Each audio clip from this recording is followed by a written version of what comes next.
Hey, everybody. Welcome to another episode of Cannabis Tech Talks. You're chopping it up with Chuck. I'm the editor-in-chief of Cannabis and Tech Today, and we are here today with two very special guests on this episode of Cannabis Tech Talks. We have Bryan Buckley, the CEO and co-founder of Helmand Valley Growers Company, and we have his partner, Matt Curran. Did I say that right? You did. Matt Curran, the also co-founder and chief operating officer of Helmand Valley Growers Company. How you guys doing? Awesome. How are you doing? Oh, we're doing good, man. Thank you so much for joining us. It's a pleasure to have you, and I'm really excited we could sit down and talk to you guys. Absolutely. So tell us a little bit about your background, if you don't mind. You guys have a really unique background. Everybody's got an interesting story coming into the cannabis industry, but you guys seem to have a really interesting story. So if you don't mind, let's jump right in and tell the audience how you guys kind of got into the cannabis business. Absolutely. So Matt and I served as Marine Raiders while our time in the United States Marine Corps, which is a special operations component, much like Navy SEALs or Green Berets. We're just better looking. So, when we transitioned out, we really started noticing kind of what was going on with the opioid and suicide epidemic plaguing our veterans. So we made a nonprofit organization called Bowder Brothers Foundation, where we went with a 3-tier approach of a personal, medical, and economic, more or less big brother, big sister, kind of help a veteran transition, medical side, help out VA disability claims. So that was suffering from PTS, opiates, alcohol, or all the above. We have treatment facilities we could send them to. And then we did an economic phase where we would help find veterans jobs so they have that same sense of purpose like they did while they served in the military. But then as we kind of went through a little bit more, we just started noticing the positive impacts medical cannabis was having with veterans. And from one of our other co-founders, Andy Myers, who's our director of cultivation, he just told us how it's really helping him transition from a warrior to a gardener. So we kind of deep dove that a little bit more, and we're like, there's some possibilities here. So we had the opportunity to meet with some members of the U.S. Congress, and we wanted to talk to them about what could we do to get medical cannabis into the VA system. And they told us to go get data and go get American doctors. So we partnered with a firm called Niamedic out of Israel, and we have American doctors on board with our first study. And currently our first study on going after the symptoms of post-traumatic stress utilizing medical cannabis is sitting with an institutional review board. And the significance of that means that medical will approve us for human trials using medical cannabis, and it'll be one of the first of its kind getting a private IRB. So we wanted to think of a way, how can we fund this? I mean, it's going to be about a $500,000 study. So we started a company called Helmand Valley Growers Company, where we thought it'd be really great that 100% of our profits could go back to fund our veteran medical cannabis research. It was more like a call to arms for the cannabis community that what's good for us is going to be good for everyone. And, we paid for our first study. It was about $50,000, and that all came back from the profits that we generated from our recreational brand, Helmand Valley Growers Company. It's on the market now in California. So you guys, man, there's a lot going on right here. So, I mean, first and foremost, yeah, no, listen, man, we're just jumping right in, and I love it. So you guys are operators. You're Marine Raiders. That's just a badass name right there. You guys are Marine Raiders. You're highly trained. You guys are out there. You're making it happen, and then you get out. You guys got out at the same time? Yeah, we all got out. Yeah, roughly a couple of years. Yeah, we all kind of start transitioning out. Okay, cool. So then you got out. Did you have any idea what you were going to do when you were in before you got out? No, I don't think anyone knows what they're going to do when they grow up when they're in the military at all. Yeah. That's like the running joke for all of us. That's true. So you guys get out, and then how did this idea come about? It seems like there's always this kind of aha moment, where a light bulb goes on and you guys are like, okay, you know what? This is going to be our new mission. This is what we're going to do right now. Is there one point where that kind of like happened? I think it was really when we started seeing, again, what the veterans were telling us, how medical cannabis could help them. I mean, we were all kind of doing our thing, going out to the bars, drinking, kind of dealing with what we deal with while you're coming back from war. Mm-hmm. But it was like, hey, this is really interesting. It looks like it can work. We read studies in Israel and Spain and Canada, and they were showing it works. And to be honest, kind of, I think just like Matt and I, our personalities, it was a challenge. And we just didn't want to be another veteran advocacy group, and that's great what they do. We really wanted to make an impact and said, hey, why don't we just change the medical landscape of this country? I mean, simple enough, right? Yeah, it's a piece of cake. Yeah, our mission is to change the face of healthcare for the nation. So, I mean, it's, again, just like Bryan said, it's easy enough to do. We just need to go do it, right? Yeah. And it's crazy too, to think about it, because our veterans, they go through so much, and they've given so much, they've sacrificed so much. I was in the Army, and we used to always joke that, like nobody, like we do twice the work for half the pay, and it's just one of those things, you just shrug and you do it.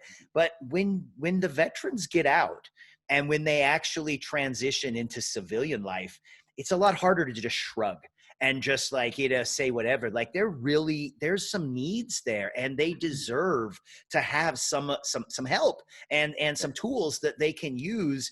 And I just think it's really cool that you guys decided to focus on this area, because a lot of people don't. And they just assume, they're fine. They go to the VA, they can, they do this, and you get your VA loan. You're fine, whatever. But this is such an important, because you can't do anything else if you're not healthy, and you can't do anything else if you're not feeling good. You can't have a job, and it's hard to do all these things. I mean, that's a really, really big area.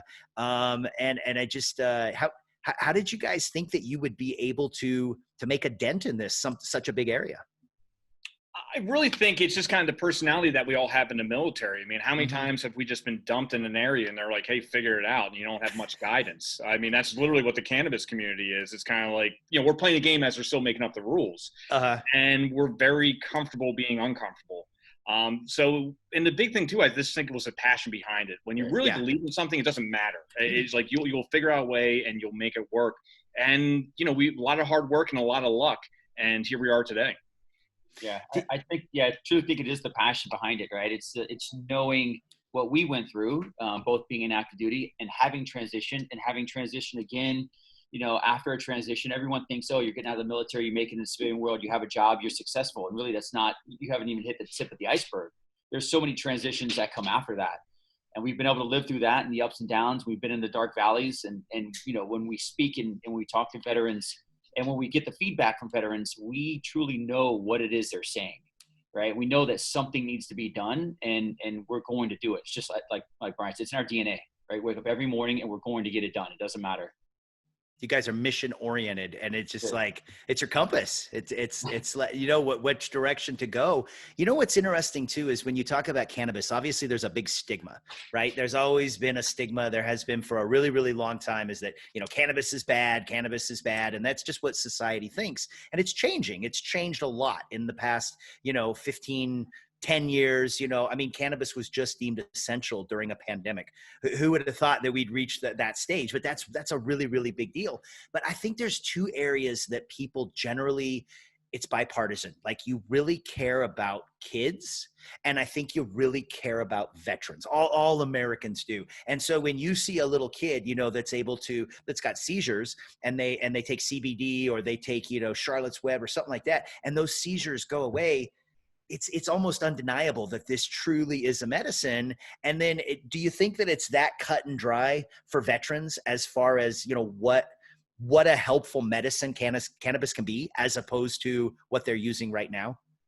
Yeah, I really think it is. I mean, it was very interesting having talked with some of these members of Congress, where we just said to them straight up, like, hey, you guys sent us to war. Now it's your turn to fix us. And Matt and I are both 100% disabled veterans. We understand the passion behind the VA and what they want to do, but they have certain limitations due to them being a federal agency. And that's when we said, hey, you know what, we'll just grab the bull by the horns and make it happen ourselves, and, work with everyone, work with both sides of the aisle. And this is just totally a mission-driven company here. We're not political. We act like we're Marines. We're going to accomplish a mission, let the cards fall where they fall, and people can spin as they want to spin. So let's talk about the business a little bit. You guys don't have, I'm assuming, how do you figure out like the marketing, like all the business aspects of, because there's a lot of moving parts in growing cannabis, right? I mean, the whole industry, a lot of hoops you got to jump through and stuff. How did that all come about? Well, I think we were patrolling the sewers looking for gold, and there was a lot of bullshit down there. So a lot of life lessons were learned down in that sewer. But We were very fortunate to link up with a company called Platinum Vape. George and Cody Sadler are the owners of that. They have a great initiative called the React brand, where they go on, they pick charities and they donate money to them. And they picked ours as their veteran support. And then as we sat down and told them more about what we wanted to accomplish on Helmand Valley Growers Company, they just kind of looked at each other and said, you know what, get in here. Like, we're going to help you guys out and back you. And just a lot of mentorship with them and knowing what to do and what not to do. I mean, they've made their mistakes, or like, don't repeat our same mistakes. And kind of the whole marketing and branding side, they came with a full suite here that could really get behind us and support us and send us into hyperdrive. I mean, we got in here about June of 2019. We started talking. Got everything ready to go. I thought we're going to have a brand ready out in September, and they started laughing like, okay, Skippy, good luck with that one. But we launched in early of 2020 and got our first sale February 2nd, 2020. I won't forget that date. And it just kind of took off from there, and just a lot of great collaboration between the two companies. And it's really helped us out tremendously. And when you talk about, the branding and the marketing, really all we have to do is just tell the story that we told you, what our mission is. It's not even a story, right? All we have to do is say what our mission is. Why do we wake up every single day? We just told you why we wake up every single day. And the cannabis community is such a phenomenal community, right? The people within this industry they're unbelievable. And so, when they hear what it is we're trying to do and what we are going to accomplish, the support has just been phenomenal, right? The backing has been mind-blowing, for lack of better words. And so it's awesome. It's awesome. Every day is just awesome. So what, this is probably a question you get asked all the time, but do a lot of the skills you learned in the military, do they apply in running a business and being in the cannabis industry? Does it make you better business owners? Does it make you, more dedicated? Does it give you any kind of an edge, do you think, or what? Yeah, I think it definitely does help. The really big thing is like the team mission and working together and not being upset when a mistake happens. I mean, we all know, what General Patton said, just get out the door with a 70% solution and adjust from there. And that has kind of really helped us out. We wouldn't sit around waiting for the perfect plan. We just want to kind of get out there and test the market and see what we had to do and adjust it appropriately. And, like we said, how many times have we been thrown in an environment where it's like, well, this person's bad and they might be there, we don't know, but they need to, we need to go find them. And that's all we get. So we kind of have to create our own business from there and execute. Yeah, I do. I think everything that you learn that's just ingrained in you in the military absolutely applies in the business world. The ethics, the morals, just the teamwork, as Bryan mentioned, the can-do attitude, the can do better than I did yesterday attitude. Absolutely applies, where once you accomplish a goal or reach an achievement, a milestone, that becomes the basement. And now you have a much higher goal, you need to achieve, and you'll never go below that. And you keep doing that every single day, right? Today will be better than yesterday. And the only easy day was yesterday, right? I'll give a little plug to the SEALs since, we do have some friends in the Navy, but no, but in all seriousness, I do think that just that esprit de corps and, that always faithful can-do attitude absolutely applies 100%. And I think communication is really, really key. In the military, there's an FM for everything. In the military, there's a way. Like, I respect it now. Where they figured out that everybody on the team can understand what the mission is, and they can do it. And do their part. And I think that's. I think that's really important. Communication is kind of key, especially now where a lot of businesses are virtual. A lot of people are working from home and things like that. So like communication is even more important than ever, where it's not always brick and mortar and you're working, side by side. But yeah, man, I mean, you guys got the elements of the teamwork, you've got the mission, you've got, communication. And then, like you said, you're trying to raise the bar every day. Those seem like really good core elements for any business, let alone if it's in cannabis or not. Oh, absolutely. Yeah, I appreciate it. And it's been really interesting too. Like when I would talk to people, like, job interviews and stuff like that, they're like, listen, you can go to Harvard Business School all you want, but they're not making decisions with bullets flying over their head.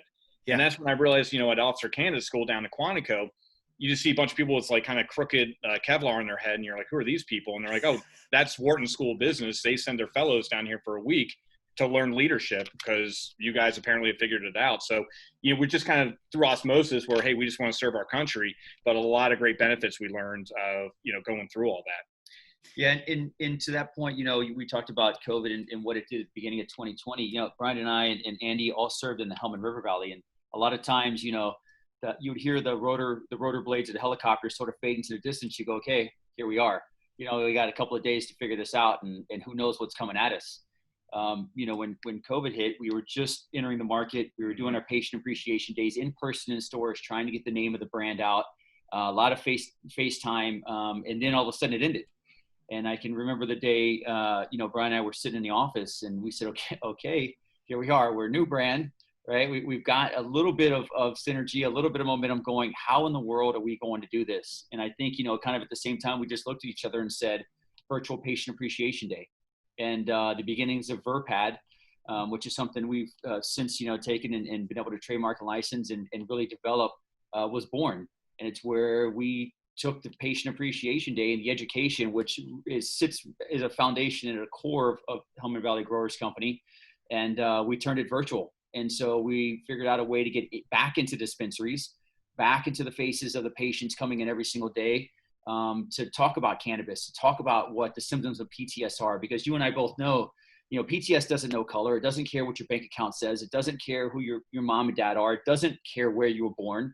PTS affects everybody in some way, form, or fashion. You don't have to be a combat vet to be affected by PTS. So we wanted to get that message out. We wanted to get the symptoms out. We wanted to get the understanding and the education out, and then how cannabis can absolutely provide relief for each one of those symptoms. And if you can't stand there and do it in person, you have to figure out how to do it virtually.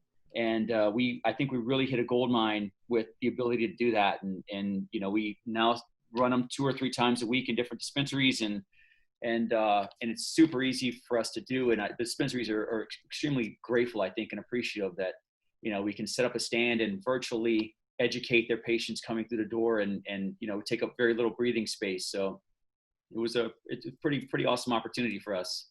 And we're still developing that space. Yeah. So you guys are innovating as you go. You guys are finding ways to have that engagement, to educate, to get the people, motivated to talk about this, because that's a big part of it too, right? I mean, let's be honest, PTS or depression or whatever, these aren't things that we're conditioned to talk about. These aren't things that are normal, for us to just talk about, like you would say, like, oh, I pulled a hamstring, or, I got plantar fasciitis, or something like that. This is a whole different ball game, and I think that what you guys are doing here, this seems to be really smart to get people talking about it and kind of get it out in the open so they can deal with it. Yeah, I think, and to your point is, you said about children and veterans. Well, when we were in the stores and we're talking about what we're doing, people were like, listen, I didn't even come in here to buy some of that stuff, but I got to buy it now. And that's where we're like, well, okay, let's not miss on this opportunity. And during times of chaos, good things can come from it. And to Matt's point, I mean, I literally walked up to a store to give them some burritos just to help out small businesses and keep a face. And it was like World War Z. They're like, the security's like, put down the burritos, step back. And I'm like, oh my goodness. And I'm like, how are you guys getting orders? Like, people come up to the glass, they ask for what they want, they leave. I'm like, no one knows us. And like, to Matt's point, we were like, man, we're in trouble. And then it just kind of, it came out. And now we're just continuing to like every time you're in a defense, you continue to refine. And we're going to have a new version coming out here in the next month. That's going to be really exciting. And I don't believe the cannabis scene has seen it before. Oh, wow. Okay, good. This is good. I've got so many more questions, but first we've got to take a quick break. We've got to give a shout out to our sponsors. We got to pay the bills over here. But we will be back right after this message. We've got Bryan and Matt. They are both the co-founders of Helmand Valley Growers Company. And this is a fascinating talk. We'll be right back after these messages. Don't you go anywhere here on Cannabis Tech Talks. Today's episode of Cannabis and Tech Talks is brought to you by Urban Grow, engineering design services, system integration, and facility optimization. Urban Grow puts the plan in plants with their foundational cultivation space programming services and integrated cultivation design services. Urban Grow's coordinated packages ensure the efficient interaction between the people, plants, and processes. Check out their variety of product solutions for cultivators available online at store.urbangrow.com. Hey, everybody. Welcome back. We are here with Bryan and Matt from Helmand Valley Growers Company. And we just had the world's longest commercial break, but we're excited to be back. We're talking with these guys. They're badasses. They are absolutely working for a great cause, and they have this amazing brand. So let me ask you guys decided to launch a product, as it turns out, right before a pandemic. Yeah, that was the years of planning right there. So we're glad it paid off. Absolutely. What, I mean, seriously, like, I suppose there's probably some lessons to be learned, if you're launching a brand during a pandemic, you're thriving in the middle of chaos, does that mean that you're probably doing things the right way if you can make it during a pandemic? Yeah, I mean, honestly, it's kind of as funny as that sounds. It's like, hey, that's, one, just to start a brand anytime is difficult, but then on top of something like COVID-19, definitely made it very interesting for us. And, as we were discussing, that's when, I went to a shop, just saw how everything was pretty much closed down, had some burritos with me, and security's like, hey, back away. And it was just really kind of awkward. And I asked them, like, how are you guys taking sales? Like, they walk up to the glass and they place their order. And us being so young, I'm like, there is no way anyone's going to know who we are. I mean, we were having really good success doing in-store promos, but then we were faced with a problem. So came back, Matt and I are sitting in the office. We still don't know who decided to do this, but it just kind of came out where we're like, we need to do some sort of virtual PAD. So we just started looking at like, okay, we'll just videotape basically one of our reps selling to a customer. And it was actually Andy, one of our cultivator, and my wife, Briar. And it was pretty well received. People were like, hey, that's pretty cool. It's definitely something different. And from there, we just kind of kept refining it and improving on it. And in short time, we're about to launch a really cool version of what we call VerPad, which will be more interactive for the consumer. So when they show up, they'll have a VerPad stand that just has HVGC on it. They'll have an iPad, and they're able to start clicking different buttons on there to look at each of our strains, what our mission is, our research, who we're working with on our research, Battle Brothers, a nonprofit, a whole different array of things. And at the end, I'll have a QR code, and they'll get a special deal, and they go forward and buy some stuff. And, we think it might be something that can like revolutionize the way that we start doing business. Cause, everyone knows with COVID-19, this thing probably won't get cleared up for a couple of years. You're going to have to be creative, and stores don't want to have additional footprint. So this kind of solves that problem. Yeah, crisis like this really makes people innovate fast. One of the areas that's really been hit hard is virtual events. Cannabis events are a big deal, and they can't have events right now. We can't have concerts right now. So you're seeing like massive innovation. Like we're probably going to get 5 years of innovation in virtual events, like in the next year. It's just kind of the way that we do. We're resourceful. We find a way, and that's definitely true in the cannabis industry. Yeah, it's amazing. So I tell people, I'm like, look at the NASDAQ. I mean, it's breaking records in a time of crisis. I'm like, why? Because everyone's innovating and making cool technology, and it's working. Yeah. It's become the new normal. I mean, and, from our military experience, we both served in the Helmand River Valley, right? One of the most kinetic provinces in Afghanistan. And it was a time where, we would land and the helicopters would leave. And when you hear the sound of the rotors wash away, you're there, right? And it's you and your creativity and your intuition and your get it done attitude. It kind of goes forward and just develops the landscape. And we saw a problem ahead of us. And, we love problem solving. We love thriving in chaos. And we love, just bringing solutions. That's what special operations does, right? They're a small, very agile, mobile organization that provides solutions where there are none. And we saw this opportunity to sort of just, like Bryan said, thrive in chaos. And that's exactly what we did with our virtual PAD or our VerPad. And it is well received. And I think it is a solution, right? It's a small footprint. It's a kiosk instead of a person. It's interactive, and it brings, education forth for the patients that are coming in to learn about, what cannabis can do for them. And that's really, really, really what, important to us. So let me ask you this, you guys, first of all the profits from your guys' products fund veteran medical cannabis research, right? Right. Yep. Okay. I mean, that's absolutely huge. How important is the science? Oh, it's huge. It is. I mean, that sits at the heart of our mission. It is the science, right? I mean, the days of advocacy are just about over. I mean, we can all stand around and kind of beat the drum and say cannabis is good. but that's not going to get us very far. We're talking about moving the needle, and what our mission is to move the needle, right? We're here to change healthcare for the nation, right? And we're starting with veterans. It's going to, it'll spread, and it will change the face of healthcare for the nation. And it's got to be backed by science. It has to be data driven. It has to be U.S. doctors. It has to be founded in true blue medicine. And that's what that's what it's going to do. We go forth and stand in front of Congress and brief the results of the research. It'll be backed by everything it needs to be. So, it's not there won't be any questions, and there won't be any deniability that, that there were veterans that went through this, and they were observed and sort of led, if you will, by the U.S. doctors, an approved protocol, and we're going to get it done.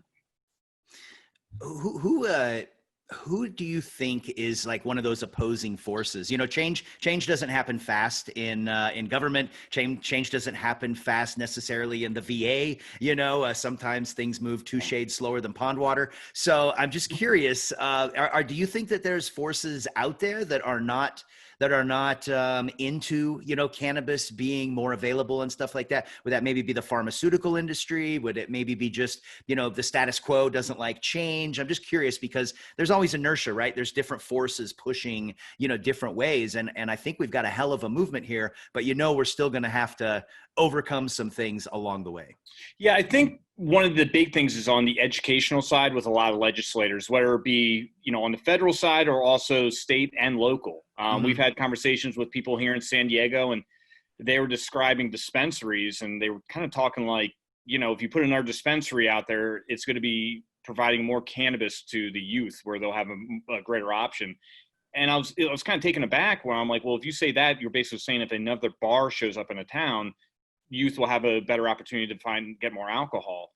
And I'm like, I don't know if these people understand the difference between a legal store and a black market store. So some of the things there I found on the educational side, and then that's where I think to what we were talking about earlier about the science and the data, that numbers don't lie. And once you start proving to the legislators that, hey, this works, this is a viable option from what we're currently being able to provide to the public, I think that will win some hearts and minds. And yeah, do I think money plays in with some people who are doing things as they have been for many, many, many years?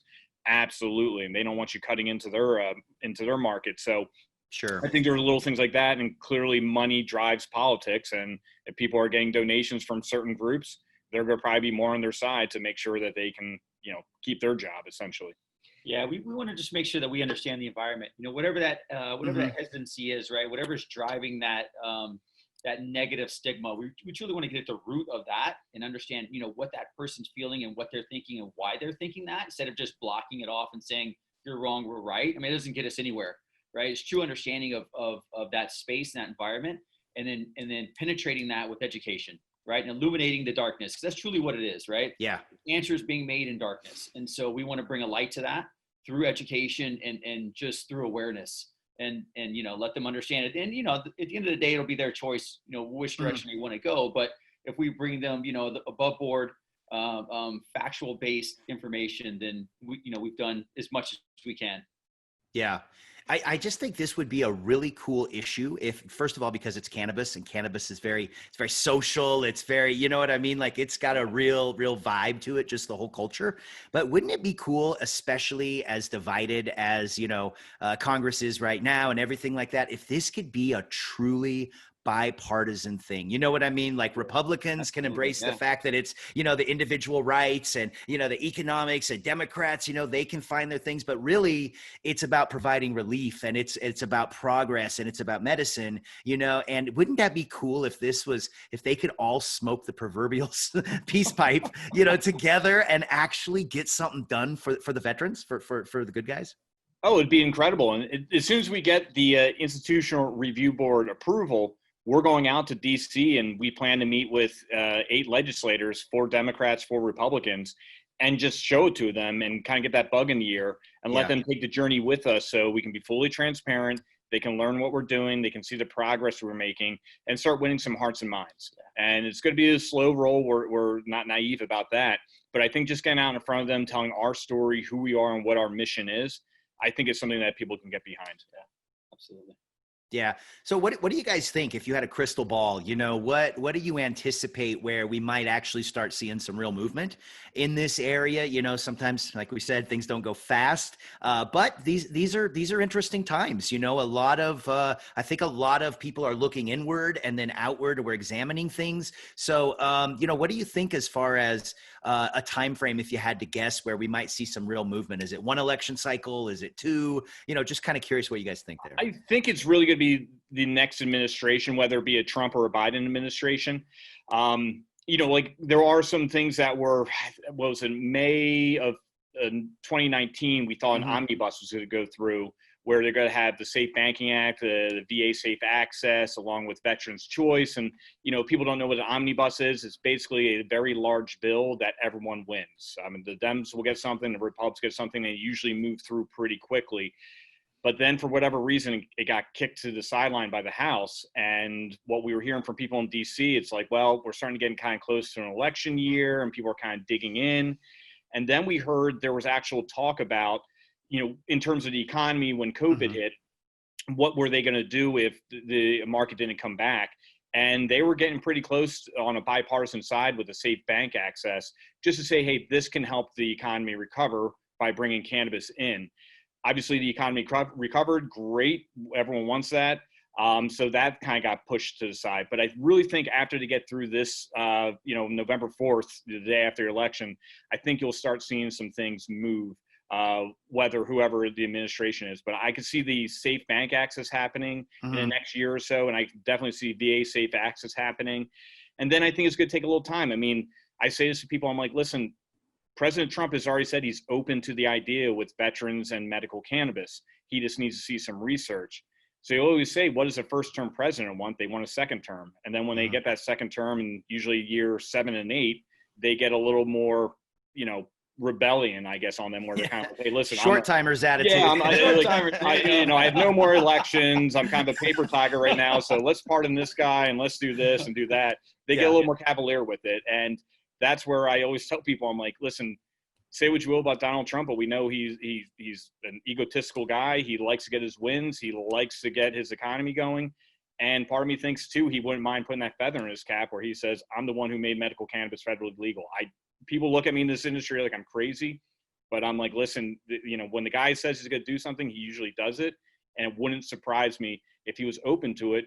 But then again, you need the data, you need to prove it. And I think that's when you can get some people moving.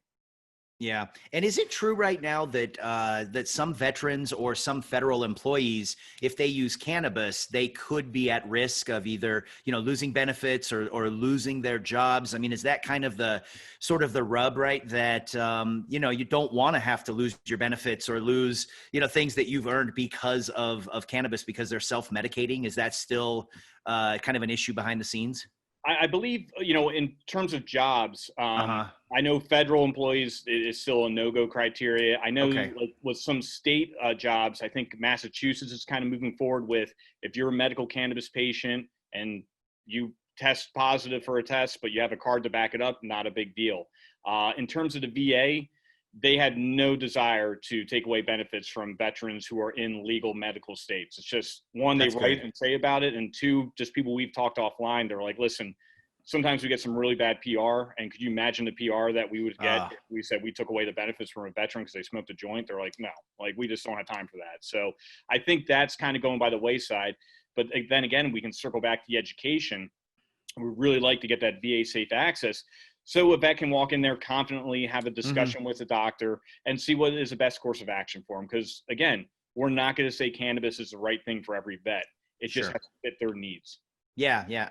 I mean, that's the whole thing about this, is that there's no one right answer for everybody. Our bodies are different, we're wired differently. We have endocannabinoid system, and just everything is different. So just having this as an option on the table seems to be very, very rational and reasonable, given the fact that it has less side effects and it seems to help.